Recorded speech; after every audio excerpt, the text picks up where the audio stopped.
ಯೂಟ್ಯೂಬರ್ಸ್ಗಳು ಮೊದಲು ಬಂದಿದ್ರು, ಈಗ ಕಾಣೆಯಾಗಿದ್ದಾರೆ. ಸೌಜನ್ಯನ ವಿಷಯದಲ್ಲಿ 100% ನಾನು ಕ್ಲಾರಿಟಿ ಕೊಡ್ತೇನೆ. KDRDP ವಿಷಯದಲ್ಲಿ ಕೇಳಿದ್ರೆ ನನ್ಗೆ ಅದರ ನಾಲೆಜ್ ಇಲ್ಲ. ಸೌಜನ್ಯನ ಮೂರ್ತಿ ಹತ್ರ ಬಂದುಕೊಂಡು ಅದೊಂದು ಪ್ರಚಾರ ದೃಷ್ಟಿಯಲ್ಲಿ ಮಾಡಿದನ್ನು ಯಾರು ನಂಬೇಡಿ ಅಂತ ಹೇಳುದು. ಸಮೀರ್ ಒಂದು ವಿಡಿಯೋ ಸಿಕ್ಕಾಪಟ್ಟೆ ವೈರಲ್ ಆಗುತ್ತೆ. ಅಸಲಿ ಆಟ ಶುರು, ಆಟ ಅಲ್ಲ, ಶಿವ ತಾಂಡವ ಇಸದೆ. ಸಮೀರ್ನ ಹುಟ್ಟಾಕಿದ್ದೆ ಮಹೇಶ್ ಶೆಟ್ರು ಅಥವಾ ಅವ್ರ ಟೀಮ್. ಬರೇ ಒಂದು ವಿಡಿಯೋ, ಆಫ್ಟರ್ ಆಲ್ ಒಂದು ಯೂಟ್ಯೂಬರ್. ಗಿರೀಶ್ ಮಟ್ಟಣ್ಣನವರು ಹುಟ್ಟಾಕಿದಂತಹ ವ್ಯಕ್ತಿ. ಹೌದು. ಎಲ್ಲರ ಚಿತ್ತ ಏನಂತಂದ್ರೆ ಧರ್ಮಸ್ಥಳದ ಕಡೆ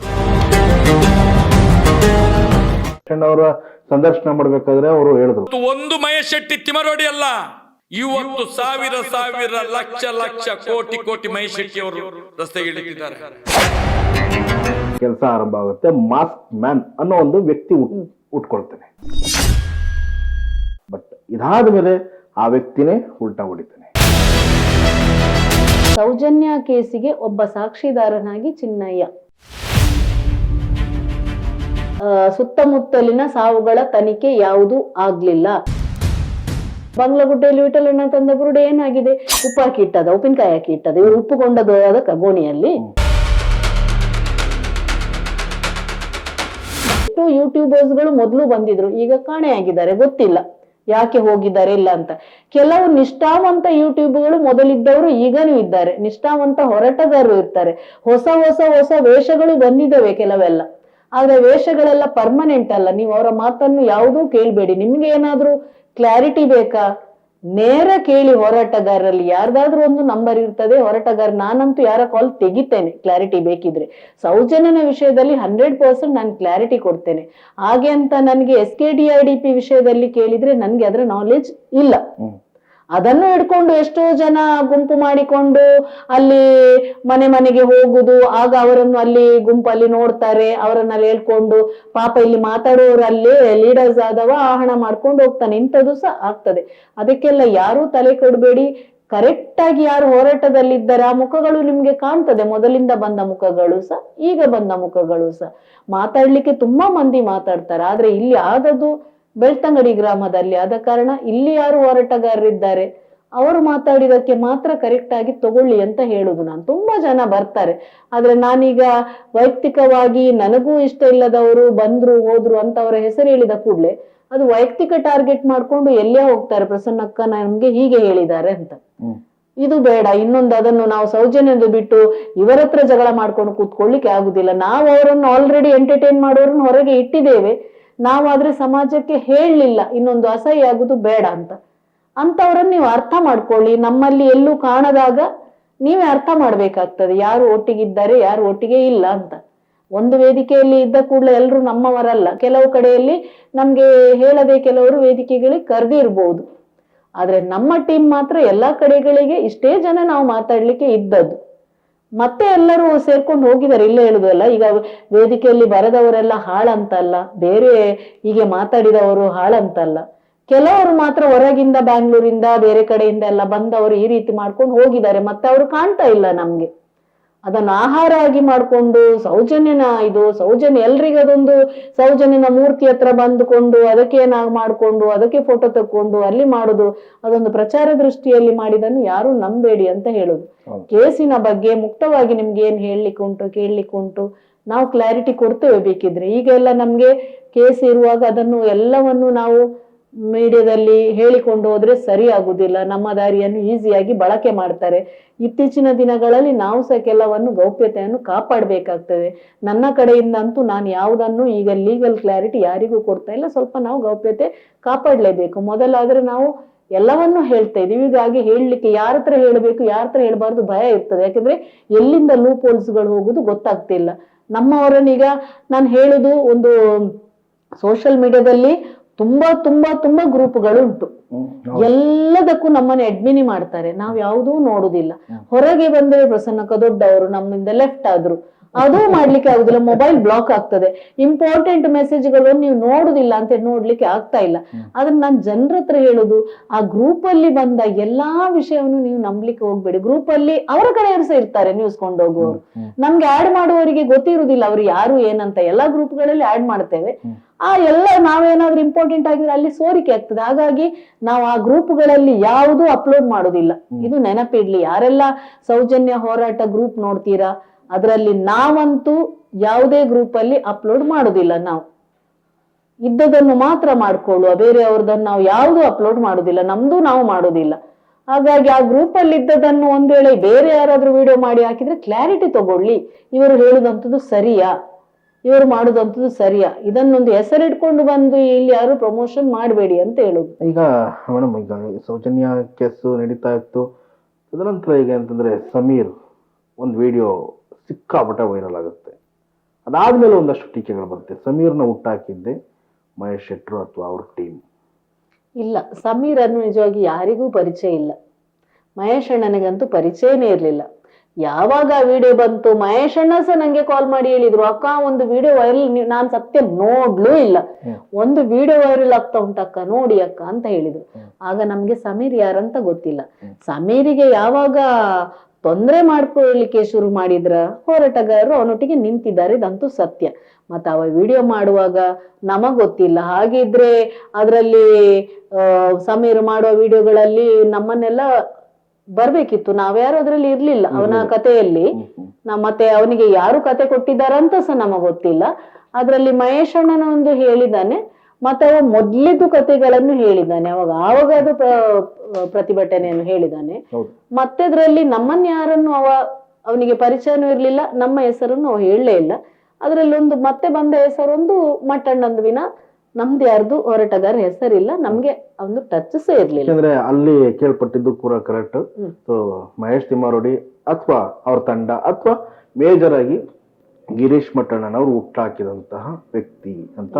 ಗಿರೀಶ್ ಮಟ್ಟಣ್ಣನವರು ಮತ್ತೆ ಹೋಗಿರ್ಬೋದು, ಗಿರೀಶ್ ಮಟ್ಟಣ್ಣವರಿಗೆ ಟಚ್ ಉಂಟಂತ ನಾನು ಹೇಳುದಿಲ್ಲ. ಮತ್ತೆ ಅವನಿಗೆ ಪುನಃ ವಿಡಿಯೋ ಒಮ್ಮೆ ಡಿಲೀಟ್ ಮಾಡ್ಲಿಕ್ಕೆ ಭಯ ಪಟ್ಟಾಗ ಬೇಡ ಮಾಡಬೇಡ, ನಾವು ನಿಮ್ಮೊಟ್ಟಿಗೆ ಬೆಂಬಲ ಇದ್ದೇವೆ ಅಂತ, ಅದಂತೂ ಸತ್ಯ. ಆದ್ರೆ ಸಮೀರ್ನ ಬಗ್ಗೆ ಯಾರಿಗೂ ಸಮೀರ್ ಯಾರಂತ ಗೊತ್ತಿರ್ಲಿಲ್ಲ, ಮತ್ತೆ ಬೆಂಬಲ ಕೊಟ್ಟಿದ್ದೇವೆ, ಇಲ್ಲ ಅಂತ ಎಲ್ಲ. ಯಾಕಂದ್ರೆ ಸಮೀರ್ ಬಿಟ್ಟಂತ ವಿಡಿಯೋ ಎಷ್ಟರ ಮಟ್ಟಿಗೆ ಅದನ್ನ ಮತ್ತೆ ಅದು ಶಕ್ತಿ ತೆಗೆದುಕೊಳ್ಳುತ್ತೆ ಅಂತಂದ್ರೆ, ಮಲಗಿದ್ದ ಒಂದು ಕೇಸು ಮತ್ತೆ ಮುನ್ನೆಲೆಗೆ ಬರುತ್ತೆ, ಇಡೀ ರಾಜ್ಯದ ಮನೆ ಮಾತಾಗುತ್ತೆ.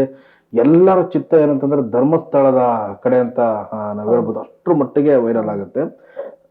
ಮತ್ತ ಇದಾದ್ಮೇಲೆ ಜನಗಳು ಬರಕ್ ಸ್ಟಾರ್ಟ್ ಆಗ್ತಾರೆ. ಎಲ್ಲಿ ಒಂದಷ್ಟು ಯೂಟ್ಯೂಬರ್ಸ್ ಆಗಿರ್ಬೋದು, ವ್ಲಾಗ್ಸ್ಗಳು ಮಾಡೋರಾಗಿರ್ಬೋದು, ಪ್ರತಿಯೊಬ್ರು ಕೂಡ ಸೌಜನ್ಯ ಮನೆಗೆ ಬಂದು ಅವ್ರಿಗೆ ಸಾಂತ್ವನ ಹೇಳೋದಾಗಿರ್ಬೋದು, ಅಥವಾ ಧೈರ್ಯ ತುಂಬೋದಾಗಿರ್ಬೋದು, ಜೊತೆಲಿ ನಿಂತ್ಕೋತೀವಿ ಅಂತ ಹೇಳೋದು, ಹೋರಾಟಕ್ಕೆ ಬೆಂಬಲಿಸ್ತೀವಿ ಅಂತ ಹೇಳೋದಾಗಿರ್ಬೋದು. ಯಾಕಂದ್ರೆ ನಾನ್ ಕಂಡಂತೆ ಒಂದಷ್ಟು ಯಾವ್ದೋ ಹೋರಾಟದ ಟೀಮ್ ಬರುತ್ತೆ, ಇನ್ನೊಂದು ಸರಿ ಹೊಸಕೋಟೆಯಿಂದ ಒಂದಷ್ಟು ಅಡ್ವೊಕೇಟ್ ಟೀಮ್ ಬರುತ್ತೆ, ಎಲ್ಲರೂ ಬರ್ತಾರೆ, ಎಲ್ಲರೂ ಇದ್ ಮಾಡ್ತಾರೆ. ಬಟ್ ನಿರಂತರವಾಗಿ ಯಾರು ಕೈಗೆತ್ಕೊಳ್ಳೋ, ಯಾಕೆಂದ್ರೆ ಅವತ್ತು ಮಹೇಶ್ ಅಣ್ಣ ಇದನ್ನೇ ಹೇಳಿದ್ರು. ಮಹೇಶ್ ಅಣ್ಣ ಅವರ ಸಂದರ್ಶನ ಮಾಡ್ಬೇಕಾದ್ರೆ ಅವರು ಹೇಳಿದ್ರು, ನೀವು ಬರ್ತೀರಾ, ಬಂದ್ರೆ ಡಾಕ್ಯುಮೆಂಟ್ ಸಮೇತ ನೀವು ನಿಂತ್ಕೊಂಡು ನಮ್ಮ ಜೊತೆ ನಿಂತ್ಕೊಂಡು ಪರಿಶೀಲನೆ ಮಾಡಿ ನಿಂತ್ಕೊಳ್ಳಿ. ಸುಮ್ಮನೆ ಊಹಾಪೋಹ ಅಲ್ಲೆಲ್ಲೋ ನಿಂತ್ಕೊಂಡು ನಿಮ್ಮ ಇಷ್ಟಗಳು ಇದ್ ಮಾಡ್ಕೊಂಡು ಏನೋ ನೀವು ಆಗ್ಲೇ ಹೇಳಿದ್ರಲ್ಲ, ಸೌಜನ್ಯ ಪ್ರತಿಮೆ ಮುಂದೆ ನಿಂತ್ಕೊಂಡು ಶೋ ಆಫ್ ಕೊಟ್ಕೊಂತ ನಮ್ಗೆಲ್ರಿಗೂ ತೊಂದರೆ ಕೊಡಬೇಡಿ ಅನ್ನೋದು ನಮ್ಮ ಸಂದರ್ಶನದಲ್ಲಿ ಮಹೇಶ್ ಶೆಟ್ರು ಹೇಳ್ತಾರೆ. ಮೇಡಮ್, ನಾನು ಹೇಳೋದಂತಂದ್ರೆ, ಈಗ ಇದಾದ್ಮೇಲೆ ರೀ ಎಂಟ್ರಿ ಆಗುವಂಥದ್ದು ಅಥವಾ ಕೇಸ್ಗೆ ಮತ್ತೆ ಏನ್ ಜೀವ ತುಂಬುವಂಥದ್ದು, ಧರ್ಮಸ್ಥಳದ ಪ್ರಕರಣಕ್ಕೆ ಸಂಬಂಧಿಸಿದಂತೆ ಧರ್ಮಸ್ಥಳದಲ್ಲಿ 100 ಶವಗಳನ್ನ ಮೇಲೆತ್ತುವಂತ ಕೆಲಸ ಆರಂಭ ಆಗುತ್ತೆ. ಮಾಸ್ಕ್ ಮ್ಯಾನ್ ಅನ್ನೋ ಒಂದು ವ್ಯಕ್ತಿ ಉಟ್ಕೊಳ್ತಾನೆ. ಬಟ್ ಇದಾದ ಮೇಲೆ ಆ ವ್ಯಕ್ತಿನೇ ಉಲ್ಟಾ ಹೊಡಿತಾನೆ. ಇದು ಹೇಗೆ ಮೇಡಮ್? ಇಲ್ಲ, ನನ್ಗೆ ಈ ಮಾಸ್ಕ್ ಮ್ಯಾನ್ ವಿಷಯದಲ್ಲಿ ನಾನು ಎಂಟ್ರಿ ಆಗ್ಲಿಲ್ಲ. ಒಂದು ವೇಳೆ ಗೊತ್ತಿಲ್ಲ ನನಗೆ ಅವನ ವ್ಯಕ್ತಿತ್ವ ಹೇಗೆ ಏನು ಅಂತ. ನಾನು ಅವನನ್ನು ಪರ್ಸನಲ್ ಆಗಿ ಭೇಟಿಯೂ ಆಗ್ಲಿಲ್ಲ, ನಾನು ಮಾತಾಡ್ಲೂ ಇಲ್ಲ, ನಾನು ಅವನನ್ನು ನೋಡ್ಲೂ ಇಲ್ಲ. ಮೇಡಮ್, ಈಗ ಏನಾಯ್ತಂದ್ರೆ, ಈ ಒಂದು SIT ಗೆ ರವಾನೆ ಆಗುತ್ತೆ ತನಿಖೆ ಮಾಡೋದಕ್ಕೆ. SIT ತಂಡನೂ ಕೂಡ ರಚನೆ ಆಗುತ್ತೆ. ಏಕಾಏಕಿ ಮಾಸ್ಕ್ ಮ್ಯಾನ್ ತೋರಿಸಿದಂತ ಜಾಗಗಳನ್ನ, ಗುರುತುಪಡಿಸಿದ ಜಾಗಗಳನ್ನ ಉತ್ಖನನ ನಡೆಯುವಂತ ಕಾರ್ಯನೂ ಅದಾಗುತ್ತೆ. ಬಟ್ ಆ ಒಂದು ಟೈಮಲ್ಲಿ ನೀವು ಇಲ್ಲಿ ಕುತ್ಕೊಂಡು ಏನ್ ನೋಡ್ತಿದ್ರ ಅಂದ್ರೆ ದಿನ ಟಿವಿ ಇಲ್ಲ, ನೋಡ್ತಿದ್ರ? ನಾವು ಟಿವಿ ನೋಡ್ತಾ ಇದ್ದೆವು. ಆದ್ರೆ ನಮ್ಗೂ ಒಂದು ಆಸೆ ಇತ್ತು, ಬರ್ಬೇಕು, ಪ್ರೇ ಮಾಡ್ತಿದ್ದೆ. ಅಯ್ಯೋ ದೇವರೇ, ಒಮ್ಮೆ ಬರ್ಲಿ, ಹೊರಗೆ ಬರ್ಲಿ, ಯಾರು ಮಾಡಿದ್ರೆ ಯಾರು ನಮ್ಗೆ ಅದ್ರಲ್ಲಿ ಯಾರಿಗೂ ನಾನು ನೀನು ಅಂತ ಹೆಸರಿಗೆ ನಾವು ಮಾಡುವವರಲ್ಲ, ಹೇಗೂ ಮಾಡಿದ್ದಾರೆ. ಇನ್ನು ಮಾಡಿದದು ಬರುದಾದ್ರೆ ಬಾರಿ ಖುಷಿ.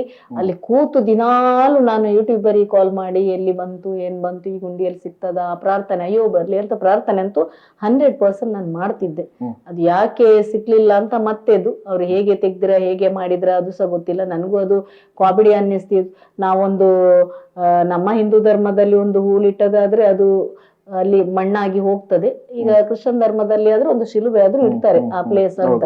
ಇದು ಯಾವತ್ತ ಒಂದು ಇಷ್ಟು ವರ್ಷದ ನಂತರ ಅವನು ತಂದು ಈ ಜಾಗ ಹೇಳುವಾಗ ಅವನು ತೋರಿಸುದು, ಇವರು ಸಹ ಒಂದು ಅದನ್ನು ಮಾರ್ಕ್ ಮಾಡುದು, ಹೇಳುವಾಗ ಒಂದು ಇಷ್ಟು ಒಂದು ಪ್ರದೇಶ ಅಂತ ಹೇಳಿದ್ರೆ ನಾನು ಒಪ್ತೇನೆ, ಈ ಪ್ರದೇಶದಲ್ಲಿ ಎಲ್ಲ ಮಾಡಿದ್ದೇನೆ. ಇದು ಈ ಜಾಗ 50-13 ಮಾರ್ಕಾಂಡು, ಇದು ನನಗೆ ಫನ್ನಿ ಅನ್ನಿಸ್ತು. ಆದ್ರೆ ನಾನು ಆ ಸಲ ಮಾತಾಡ್ಲಿಕ್ಕೆ ರೆಡಿ ಇಲ್ಲ, ನಾನು ಅದರಲ್ಲಿ ಇನ್ವಾಲ್ವ್ಮೆಂಟ್ ಆಗ್ಲಿಲ್ಲ. ನನಗೂ ಅನ್ನಿಸ್ತದೆ ಇದು ಎಂತಪ್ಪ ಅಧಿಕಾರಿಗಳು, ಅವ ಹೇಳಿದನು ಇಲ್ಲಿ ಏನು. ನಮಗೆ 12 ವರ್ಷ ನಂತರ ಸೌಜನ್ಯನ ಪ್ಲೇಸ್ ನೋಡುವಾಗ್ಲೂ ಇಷ್ಟು ಬದಲಾವಣೆ ಆಗಿದೆ. ಇವನೊಂದು ಹೂಲಿಟ್ಟ, ಅದು ಸಹ ಕಾಡು ಪ್ರದೇಶ, ಗುಡ್ಡ ಪ್ರದೇಶದಲ್ಲಿ, ಇಲ್ಲಿ ಇದು ನೀರೆಲ್ಲ ಬಂದು ಅಡಿಮೇಲಾಗಿ ಹೋಗಿರ್ತದೆ. ಇವನು ಈ ಮಾಡಿದನ್ನು ಇವರು ಸಹ ಮಾರ್ಕ್ ಹಾಕಿದ್ರಲ್ಲ, ಇವರು ಯಾವ ಇನ್ವೆಸ್ಟಿಗೇಟ್, ನನ್ನ ತಲೆಯಲ್ಲಿ ಬಂತು ಇದೊಂದು ಯಾವ ಇನ್ವೆಸ್ಟಿಗೇಟರ್. ಹೌದು, ಇಲ್ಲಿ ಇಲ್ಲಿ ಇಲ್ಲಿ ಎಂತದ ಇಲ್ಲಿ ಇಲ್ಲಿ ಇಷ್ಟು ಇದನ್ನು ಮಾರ್ಕ್ ಮಾಡಿ ಪುನಃ ಗನ್ ಹಿಡ್ಕೊಂಡು ಇಲ್ಲಿಕ್ಕೆ ಊತದನ್ನು ಕೊಂಡೋಗ್ತಾರೆ. ನನಗೆ ಆಗ್ಲೇ ಆಗಿದೆ ಇದೊಂದು ಕಾಮಿಡಿ ಆಯ್ತು ಅಂತ. ಒಂದಷ್ಟು ಅವಶೇಷಗಳು ಸಿಕ್ಕಿದೆ, ಅದು ಈಗ ಅವ ಮೇಲೆ ತೋರಿಸೋ ಸಿಕ್ಕಿದೆ. ಅದನ್ನು ನಿಜವಾಗಿ ಅವರು ಅದನ್ನಲ್ಲಿ ಬದಿಗಿಟ್ಟುಕೊಂಡು ಅದನ್ನು FSLE ಯಲ್ಲಿ ಕಳಿಸಿ ರಿಪೋರ್ಟ್ ಮಾಡ್ಬೇಕಿತ್ತು. ಅವ್ರದ್ದು ಯಾವ ಉದ್ದೇಶ, ಫಸ್ಟ್ ಇದ್ದದ್ದು ಜೋಶ್ ಮತ್ತೆ ಏನ್ ಕಾಣ್ತಾ ಇರ್ಲಿಲ್ಲ. ಮತ್ತೆ ಚಿನ್ನಯ್ಯ ಬದಲಾಗಿ ನಿಮಗೇನು ಮಾಹಿತಿ ಲಭ್ಯವಾಗಿಲ್ಲ ಅಂದ್ರೆ ಯಾಕೆಂತಂದ್ರೆ ಅಲ್ಲಿ ಏನಂತ ಇತ್ತು, ಚಿನ್ನಯ್ಯ ಮಾಸ್ಕ್ ಮ್ಯಾನ್ ಆಗೋವರೆಗೂ ಚಿನ್ನಯ್ಯ ಗೊತ್ತಿಲ್ಲದಾಗ ಮಾಸ್ಕ್ ಮ್ಯಾನ್ ಏನ್ ತೋರಿಸಿದ ಜಾಗಗಳಲ್ಲಿ ಇದ್ ಮಾಡ್ತಿದ್ರು. ಏಕಾಏಕಿ ಮಾಸ್ಕ್ ಹೊರಗೆ ಬಿತ್ತು. ಸೊ ಯಾರು ಅಂತ ಗೊತ್ತಾಯ್ತು, ಸತ್ಯ ಗೊತ್ತಾಯ್ತು. ಮತ್ತೆ ಚಿನ್ನಯ್ಯನೇ ಸೊ ಉಲ್ಟಾ ಹೊಡೆದ್ರು. ಇದಾದ್ಮೇಲೆ SIT ಏನಾಯ್ತು ಅಂತ ನಿಮ್ಗೆ ಗೊತ್ತಾಗಿಲ್ವ, ಮಾಹಿತಿ ಗೊತ್ತಾಗಿಲ್ವ? SITಗೆ ನಾನು ಹೋಗಿದ್ದೆ ಒಂದು ಕಂಪ್ಲೇಂಟ್ ಕೊಡ್ಲಿಕ್ಕೆ. ಯಾಕೆಂದ್ರೆ ಚಿನ್ನಯ್ಯನನ್ನು ನೀವು ರಕ್ಷಣೆ ಕೊಡಬೇಕು, ಅವನನ್ನು ಈಗ ಅವರು ಒಳಗಿಟ್ಟ ನಂತರ ಅವನನ್ನು ಇದ್ರ ಒಳಗೆ ಕಸ್ಟಡಿಯಲ್ಲಿ ಇಡಬೇಕು, ಹೊರಗೆ ಕೊಡಬಾರ್ದು ಅಂತ ನಾನು ಒಂದು ರೈಟಿಂಗ್ ಅಲ್ಲಿ ಕೊಟ್ಟಿದ್ದೇನೆ. ಯಾಕಂದ್ರೆ ಅವನ ಜೀವಕ್ಕೆ ಹಾನಿ ಅಂತ. ನಾನ್ ಯಾಕೆ ಕೊಟ್ಟದ್ದು, ನಂಗೆ ಮತ್ತೆ ಅದು SIT ಇದ್ದಾಗ ರಿಪ್ಲೈ ಸಹ ಬಂತು, ಮಾಡ್ತೇವೆ ಅಂತ. ನಾನ್ ಯಾಕೆ ಕೊಟ್ಟದಂದ್ರೆ ನನ್ನ ಇದ್ರಲ್ಲಿ 100ಕ್ಕೆ 100 ಸೌಜನ್ಯ ಕೇಸಿಗೆ ಒಬ್ಬ ಸಾಕ್ಷಿದಾರನಾಗಿ ಚಿನ್ನಯ್ಯ ಇದ್ದಾನೆ ಅಂತ ಇದು ನನ್ನ ಆತ್ಮಸಾಕ್ಷಿಗೆ ಬಂದದ್ದು.